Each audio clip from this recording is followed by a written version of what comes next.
इनका हम यूज कहाँ करेंगे, तो उसी को कहते हैं, चैप्टर का नेम है application of trigonometry. Application of trigonometry, that means त्रिकोणमिति का अनुप्रयोग। ठीक है, मतलब हम ट्रिग्नोमेट्री को कहाँ यूज करते हैं ये इस चैप्टर में आप पढ़ोगे। जैसे फॉर एग्जांपल, जैसे कोई एक व्यक्ति यहाँ पर खड़ा है, ठीक है, और यहाँ से किसी एक टावर को देखता है ऊपर, अब किस एंगल पे देखता है, 45 डिग्री पर देखता है। ठीक है, और वो मीजर कर ले, यहाँ से लेके अपने यहाँ तक की हाइट मीजर कर ले कि ये 5 मीटर की है। बात समझना, एक टावर खड़ा है, हम और वो ऊपर जाकर इतना मीजर नहीं कर सकता कि ये टावर कितनी लंबाई का है, ये मीजर नहीं कर सकता वो। तो उसने क्या किया, टावर से जमीन से अपनी दूरी निकाली, एक 5 मीटर दूरी पर खड़ा हो गया, और उसने एंगल देख लिया कि एंगल 45 का है। हम एंगल ऊपर देख रहा है वो, तो 45 डिग्री का एंगल बनना है। ठीक है, 45 डिग्री का एंगल बनना है। तो क्या करेंगे, ये हाइट कैसे निकलेगी,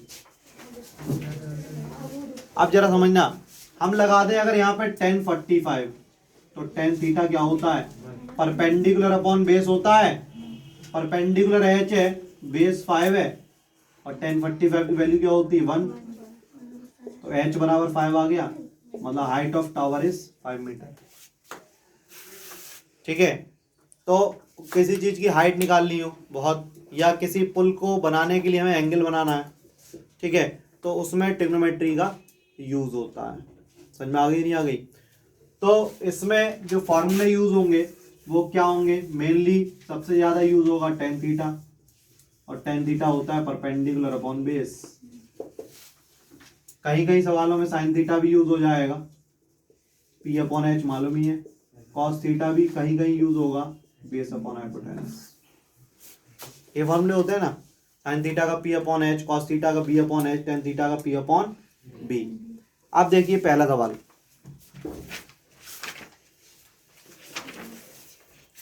पहला क्वेश्चन क्या है उसको समझिए।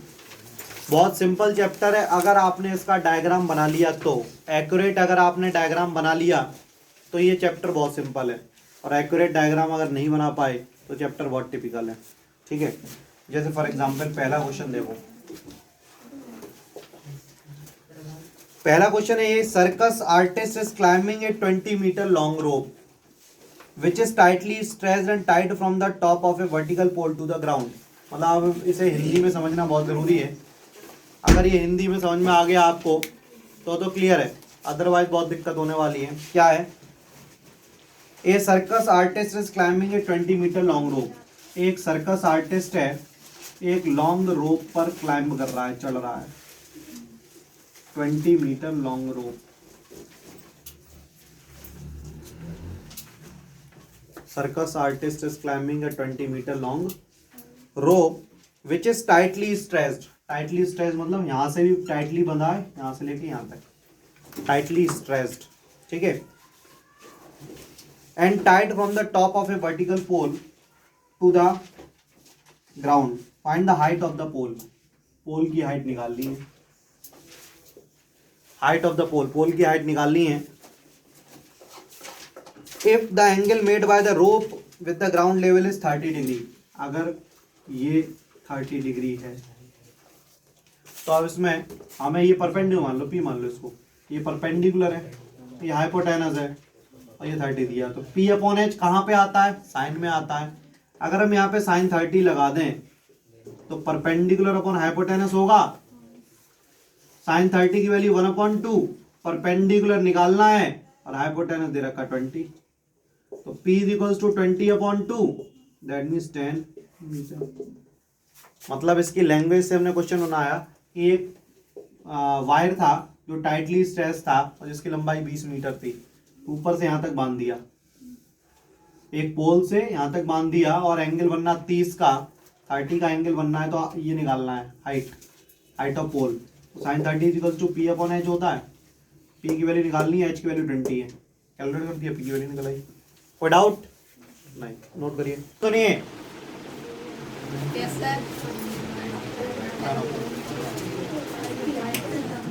अगला क्वेश्चन की डायग्राम देखो। नेक्स्ट क्वेश्चन का डायग्राम क्या बनेगा उसको समझिए अच्छे से।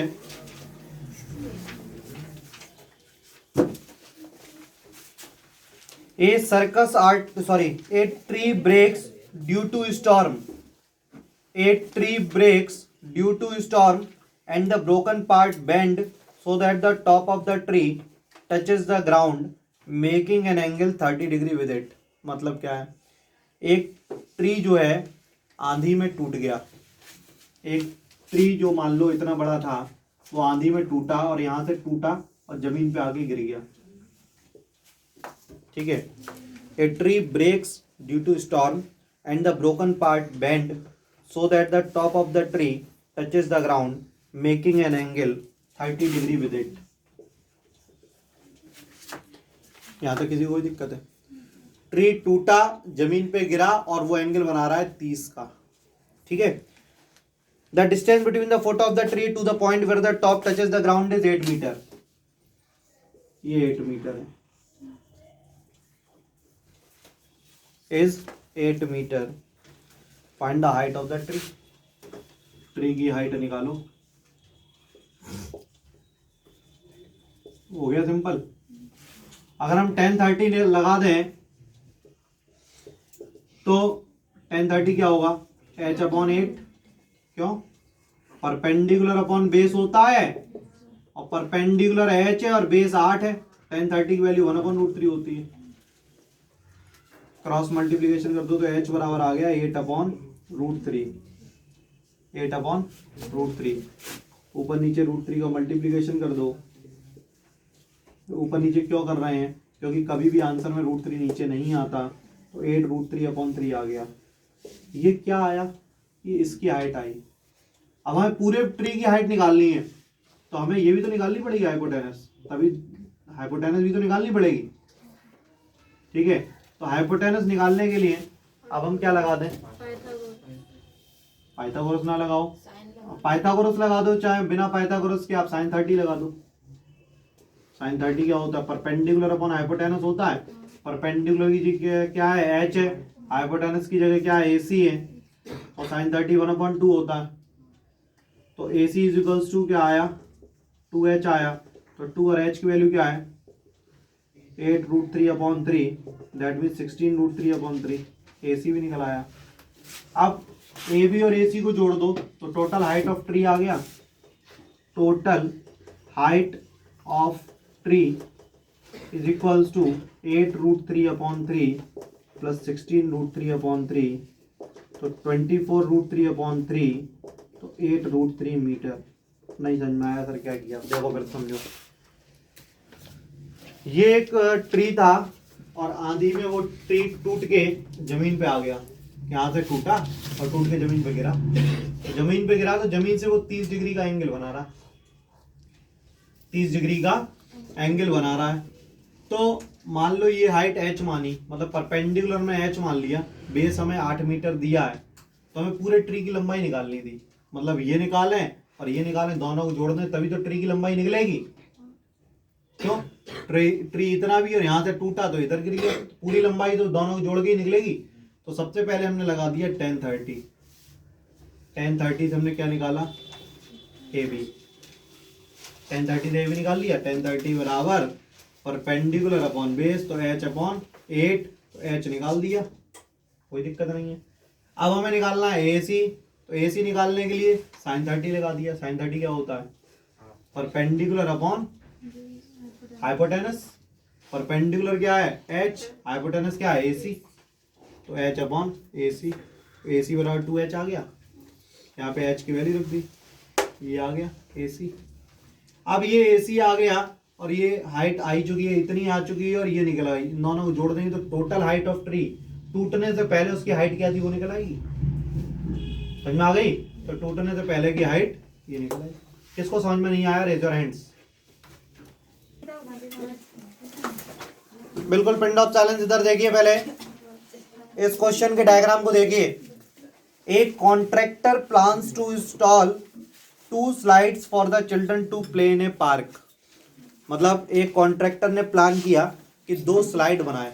स्लाइड जानते हो, जैसे आप लोग ऊपर बैठ जाते और नीचे आते थे, जैसे हिंदी में आप लोग कहते थे सरकन्ने पे झूलना है, वही चीज़ है।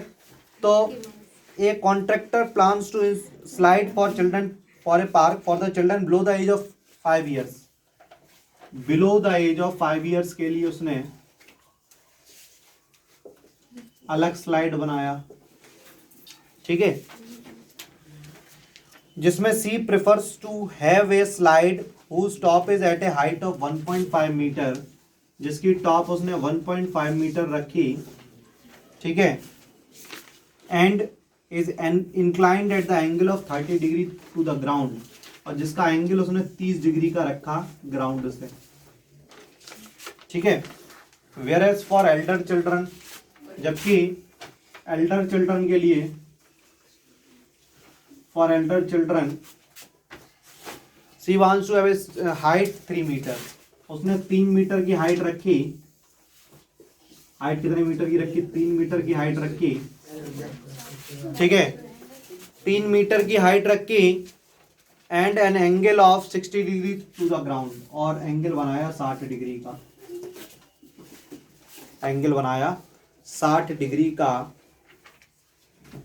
What should be the length of the slide in each case, हमें दोनों केस में स्लाइड की लंबाई निकालनी है। यहाँ पे स्मॉल h मान लो, यहाँ पे कैपिटल H मान लो, ठीक है, ये ABC मान लो और ये PQR मान लो।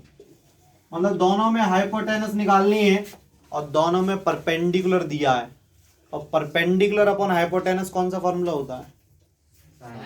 साइन का। तो दोनों में साइन थीटा लगाना है, तो इसमें साइन 30 लगाएंगे। तो इन ट्राइंगल ABC साइन 30 बराबर परपेंडिकुलर, मतलब AB अपॉन हाइपोटेनस, या ऐसे लिख दो परपेंडिकुलर अपॉन हाइपोटेनस। साइन 30 की वैल्यू 1/2 होती है, परपेंडिकुलर है 1.5, हाइपोटेनस कितनी है? h, तो h बराबर 1.5 इंटू 2 मतलब 3 मीटर, ठीक है। अब इसमें इन ट्राइंगल PQR tan 60 बराबर, सॉरी साइन 60 बराबर, साइन 60 बराबर क्या होगा? P upon H। तो साइन 60 की वैल्यू √3/2, परपेंडिकुलर 3 है, हाइपोटेनस H है, क्रॉस मल्टीप्लीकेशन कर दो, तो √3H बराबर 2 इंटू 3, तो h बराबर 2 इंटू 3 अपॉन √3, तो h बराबर √2√3। तो एक की हाइट आएगी 3 मीटर और एक की हाइट आएगी 2√3 मीटर। नोट करिए। क्वेश्चन देखिए, 4th क्वेश्चन समझिए जरा। द एंगल ऑफ एलिवेशन और एंगल ऑफ डिप्रेशन, अब जरा समझ लो। अब एंगल ऑफ एलिवेशन क्या है? अगर हम यहां से खड़े होके ऊपर किसी चीज को देख रहे हैं, तो जो आइज से एंगल बन रहा है वो एंगल ऑफ एलिवेशन है, ठीक है, ठीक है। जैसे यहाँ पे कोई एक पॉइंट है, यहाँ से हम देख रहे हैं और ऊपर यहाँ पर देख रहे हैं, तो ये जो एंगल बनेगा इसे एंगल ऑफ एलिवेशन कहेंगे। एंगल ऑफ एलिवेशन हिंदी में कहते हैं उन्नयन कोण। उन्नयन मतलब अपने नयन ऊपर करके देख रहे हैं, ठीक है, तो उन्नयन कोण, ठीक है, एंगल ऑफ एलिवेशन। और अगर ऊपर कहीं खड़े हैं, ठीक है, और उसको नीचे देख रहे हैं, तो नीचे देखने पर ये जो एंगल बनेगा, ये जो एंगल बनेगा इसको एंगल ऑफ डिप्रेशन कहते हैं। एंगल ऑफ डिप्रेशन कहते हैं, जिसे अवनमन कोण कहते हैं। अवनमन क्यों है? क्योंकि जब किसी को नमन करते हैं तो पैरों पे गिर पड़ते हैं ना, पैरों की तरफ देखते हैं, तो वही अवनमन कोण है, ठीक है। तो एंगल ऑफ एलिवेशन मतलब नीचे से ऊपर देखेंगे तो एंगल ऑफ एलिवेशन होगा, और ऊपर से नीचे देखेंगे तो क्या होगा? एंगल ऑफ डिप्रेशन होगा, ठीक, हाँ, तो एंगल ऑफ डिप्रेशन होगा, ठीक है। तो ये समझ में आ गया, कोई दिक्कत नहीं है। तो इस क्वेश्चन में एलिवेशन और डिप्रेशन आ रहा है। क्वेश्चन क्या है उसको समझिए। क्वेश्चन ये है, the angle of elevation of the top of the tower from a point on the ground which is 30 metre away from the foot of the tower is 30 degree. मतलब क्या, सुनना जरा। The angle of elevation of the top of a tower from the point of a ground, मतलब एक ground के point से tower को देखने पर एंगल ऑफ एलिवेशन 30 डिग्री का है। मतलब एक टावर को ऊपर देख रहे हैं और यहां से जो एलिवेशन, एंगल ऑफ एलिवेशन बनना है वो 30 डिग्री का है। कोई डाउट नहीं। आगे क्या कह रहा है, the angle of elevation of the top of the tower from a point on the ground which is 30 metre away from the foot of the tower, जो कि फुट ऑफ द टावर से 30 metre की दूरी पर है। ये point कहां पर है, 30 मीटर की दूरी पर है। ठीक है, find the height of the tower. ये हाइट निकालनी है, ए बी सी, tan 30 लगा दो, क्योंकि tan थीटा क्या होता है, perpendicular upon base. Perpendicular H है, बेस 30 है। सॉल्व करिए इसको, अपने सॉल्व करिए फटाफट। टी बराबर क्या होगा, परपेंडिकुलर अपॉन हाइपोट सॉरी बेस होता है, और tan 30 की वैल्यू 1/√3 होती है। परपेंडिकुलर कितना है, एच है, और बेस 30 है, तो एच बराबर 30/√3 हो जाएगा। ऊपर नीचे √3 का मल्टीपल कर लो तो 30√3/3 हो जाएगा, तो ये 10√3 हो जाएगा। ठीक है, कोई डाउट है, नहीं है। अगले क्वेश्चन पे आते हैं। नेक्स्ट क्वेश्चन क्या है, बहुत अच्छा क्वेश्चन है, क्वेश्चन नंबर 5। एक kite is flying metre tall building. The angle of elevation from his eyes to the top of the building increases from 30 to 60 degree. As he walks towards the building, find the distance he walked towards the building. आप समझो, देखो जरा। अब इसमें is standing at some distance from a 30 meter tall building.